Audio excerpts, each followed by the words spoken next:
part of it is them seeing themselves, how they act in different settings.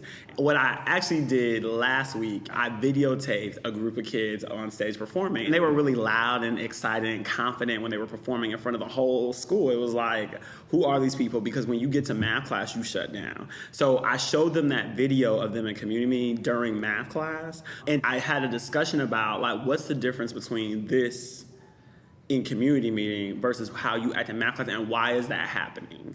And so that's when kids start to realize, because they see them, so they're like, really, like, you're right. Like, I lose my confidence when it comes to academics. And maybe they should try to bring in the confidence from community meeting and things that are non-academic into their academics.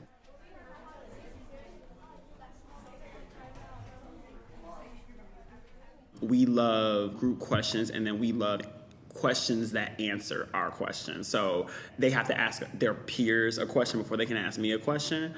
And then also, I will most likely respond to their question with another question to push their thinking. Actually, some students have even recommended that we limit the number of questions. So groups can only ask 2 questions. I mean, they have to be the best questions. By limiting the number of questions they can ask, that kind of forces them to collaborate with one another, because they don't want to lose points for asking too many questions when they could have just talked to their partner or their table mate. Usually, as a group, they can figure out what the next step would be or whatever. So it reinforces the fact that our class is about communal learning. We're expected to struggle.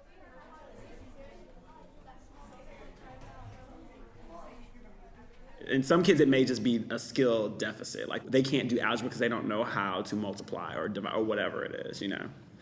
For some students, it may be as simple as they've never had a fire lit under them. So they're used to being able to move slowly in class and not getting work done and still getting all their points for it. So kind of like you have to diagnose each student's individual issue and kind of come at it the best way. And realistically, I don't have class time to necessarily do that. So that's where usually there's a dialogue about why that may be based on the student's previous history.